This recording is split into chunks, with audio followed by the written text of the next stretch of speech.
BCom part first के ABST business statistics paper second के विद्यार्थियों, कुछ समय तक अपन ने फिजिकल क्लास लेने के बाद में एक बार स्थितियां फिर वापस वर्चुअल क्लास, ऑनलाइन क्लास वाली पैदा हो गई हैं।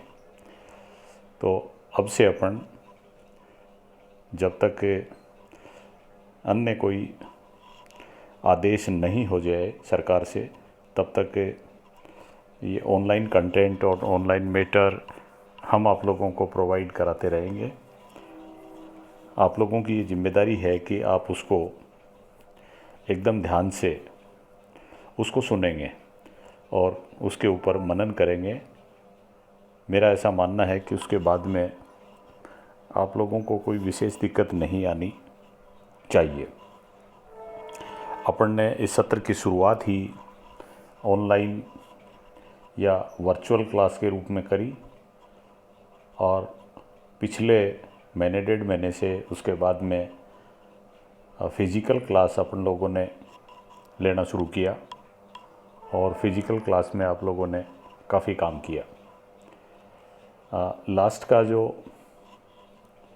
लेक्चर था वो फिज़िकल क्लास में बिजनेस स्टैटिस्टिक्स पेपर सेकंड का अपन देख रहे थे डिस्पर्सन, अपकिरण।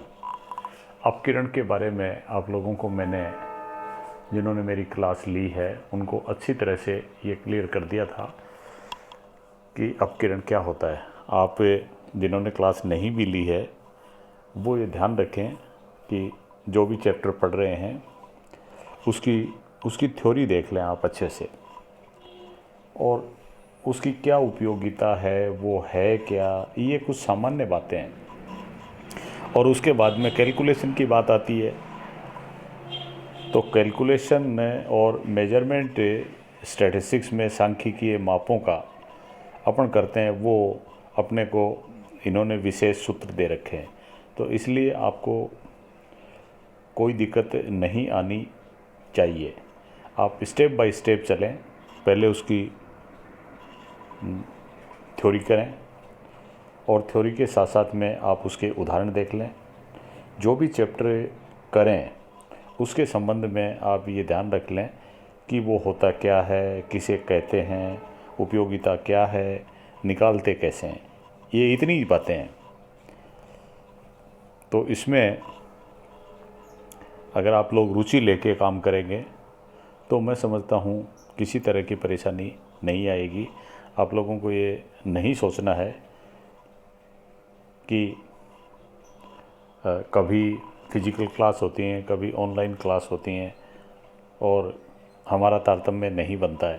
तारतम्य आपका बन जाएगा, कंटिन्यूटी आपकी बन जाएगी, बशर्ते उसकी शर्त ये है कि आप लोग हमारे साथ में लगातार कॉलेज के YouTube चैनल पर जुड़े रहें। वाणिज्य संकाय के मेरे अन्य साथियों के द्वारा भी डेली इसके ऊपर वीडियो अपलोड किए जाएंगे, उनके व्याख्यान इसके ऊपर आप लोगों के लिए उपलब्ध रहेंगे। और पहले वाले व्याख्यान अगर आप लोगों ने नहीं देखे हैं तो वो भी आप देख लें। वो सब चीज़ें आपके लिए ऑनलाइन उपलब्ध हैं, कॉलेज के YouTube चैनल पर उपलब्ध हैं।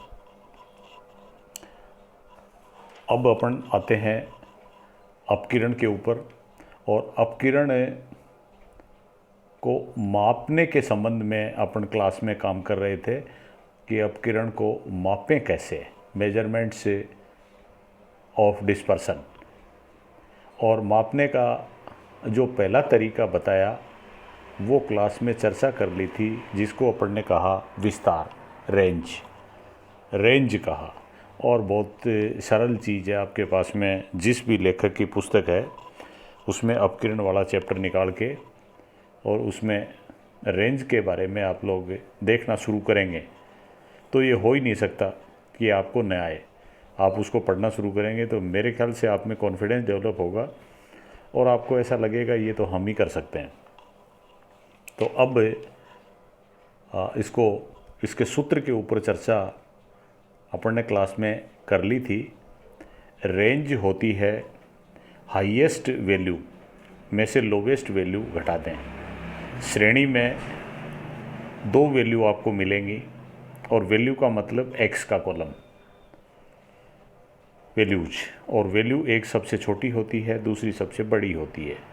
बड़ी में से जब छोटी घटा देते हैं तो जो आंसर आता है वो है आपका रेंज, उसको कहते हैं विस्तार। इसको सूत्र के रूप में आप ऐसे कह सकते हैं H माइनस एल। H का मतलब कैपिटल H, और कैपिटल H ये इंडिकेट करता है हाईएस्ट वैल्यू को, और इसी तरह से इसमें से घटाएंगे L, और L का मतलब कैपिटल L, और ये शो करता है या इंडिकेट करता है श्रेणी के सबसे छोटे मूल्य को।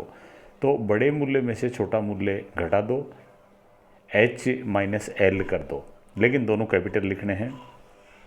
H में से L घटा लेते हैं तो रेंज आती है, जिसको अपन कैपिटल R के द्वारा प्रदर्शित करते हैं। तो ये रेंज हुई। लेकिन अभी आगे के जो माप अपन ज्ञात करने जा रहे हैं, उससे पहले अपने केंद्रीय प्रवृत्ति के माप देखे, वहाँ पर अपने को कोई ज़रूरत नहीं पड़ी थी गुणांक की, कोएफिशिएंट की। लेकिन यहाँ अब अपकिरण और उससे आगे के चैप्टर्स हैं, इनमें संबंधित मूल्य भी ज्ञात करना होगा और उस मूल्य का गुणक भी ज्ञात करना होगा, जिसको अपन कहते हैं कोएफिशिएंट, COEFFICIENT, गुणक। और गुणक काम में आता है जब दो श्रेणियों की तुलना करें, यानी किस श्रेणी में विस्तार ज़्यादा है। इस तरह से अगर तुलना करनी होती है तो अपन गुणक की गणना करते हैं, कोएफिशिएंट की गणना करते हैं। तो रेंज का सूत्र आपने देखा जो है R बराबर H माइनस एल। इसी तरह से दूसरा सूत्र होगा कोएफिशिएंट ऑफ रेंज, रेंज का गुणक या विस्तार का गुणक।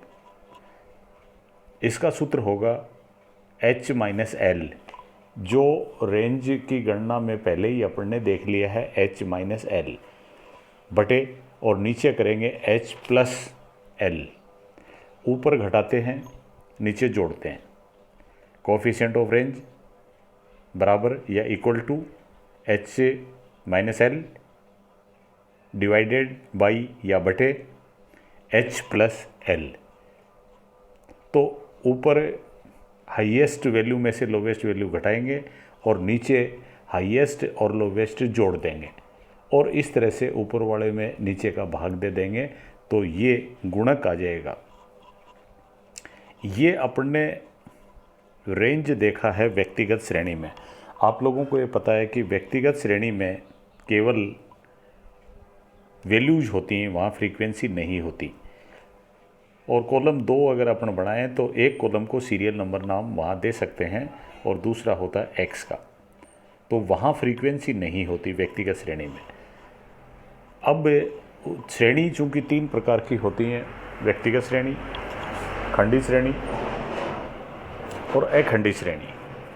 व्यक्तिगत श्रेणी की पहचान हो गई कि उसके पास में एफ नहीं है। खंडी श्रेणी की पहचान ये है कि वहाँ एफ है, एफ का एक कॉलम होगा एफ का, और एक्स का भी होगा।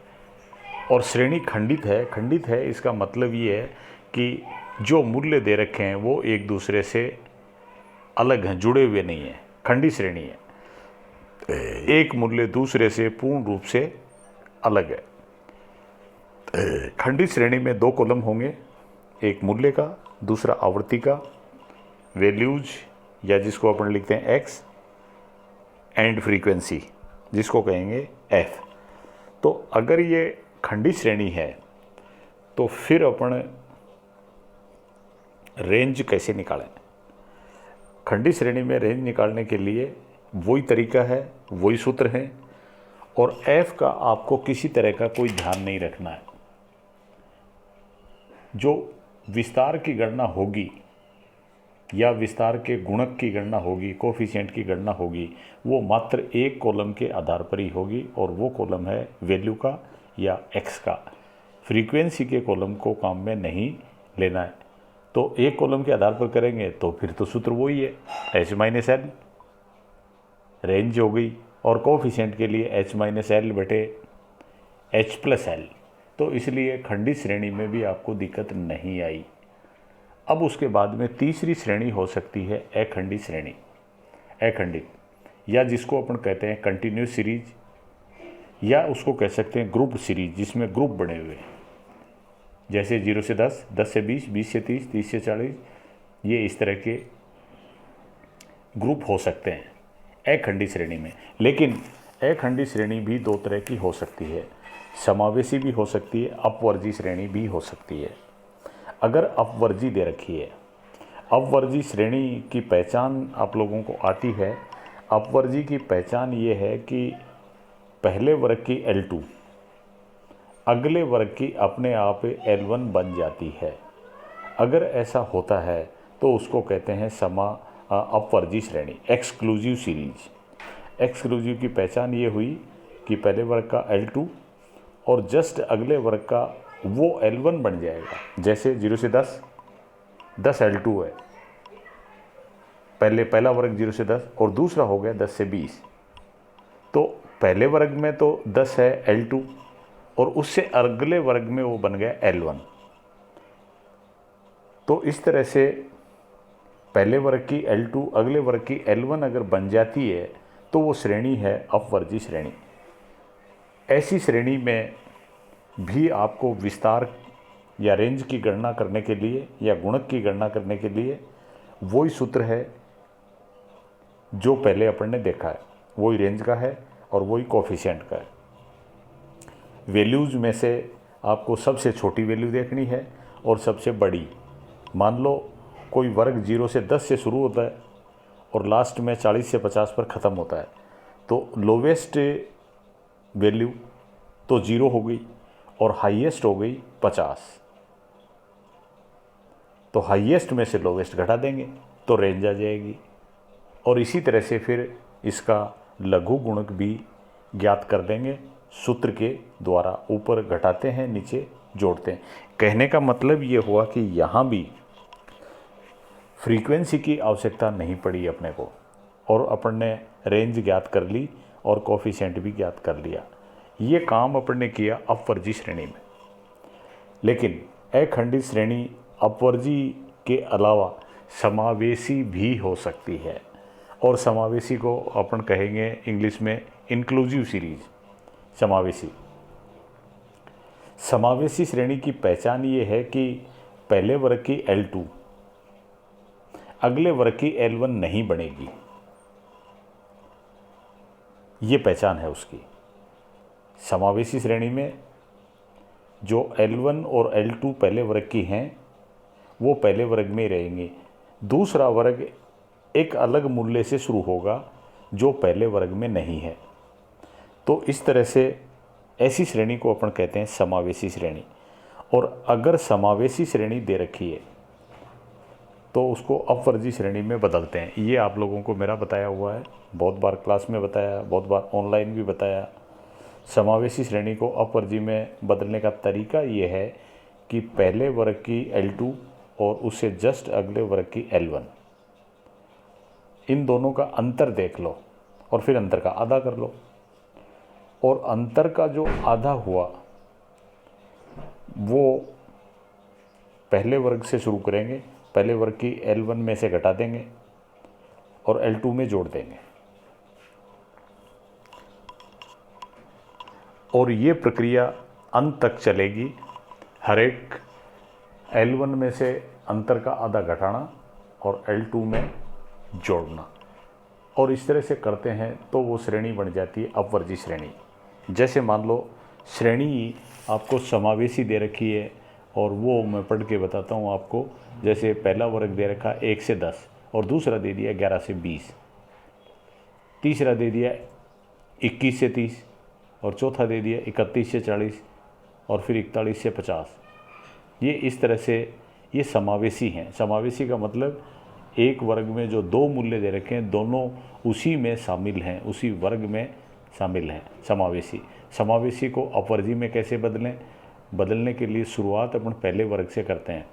तो पहला वर्ग है 0 से 10 का और अगला वर्ग 11 से शुरू हो रहा है, तो पहले वर्ग की L2 और अगले वर्ग की L1।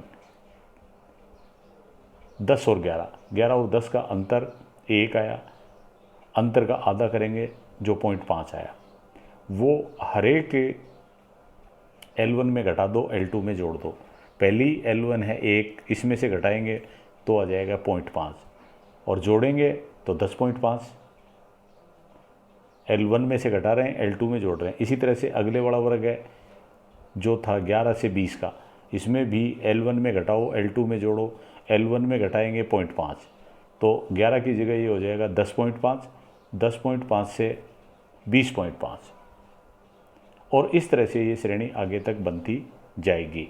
और रेंज की गणना करने के लिए उसके बाद में आपके पास में वही सूत्र है, हाईएस्ट माइनस लोवेस्ट। अब हाईएस्ट वो होगा जो अपन ने समावेशी श्रेणी से अपवर्जी में बदला है, वो हाईएस्ट है। तो हाईएस्ट में से लोवेस्ट घटाना है और फिर उसी तरह से नीचे h प्लस l का भाग देना है, तो ये आ जाएगा कोफिशिएंट। इस तरह से ये रेंज आपको मैंने काफ़ी अच्छी तरह से समझा दी है। मैं आशा करता हूँ कि इस वीडियो को, इस लेक्चर को आप लोग 1-2 बार अच्छे से सुन लें और फिर अपनी जो भी बुक हो आप उसमें पढ़ लें, तो फिर आपको विस्तार की गणना करने में और विस्तार के गुणक की गणना करने में दिक्कत आने का प्रश्न ही पैदा नहीं होता। और ये अपन ने अपकिरण का एक पहला माप ज्ञात किया है। आगे के दिनों में अपन अपकिरण के अन्य माप ज्ञात करेंगे। तब तक आप अपनी पढ़ाई नियमित रूप से करते रहें। Thank you.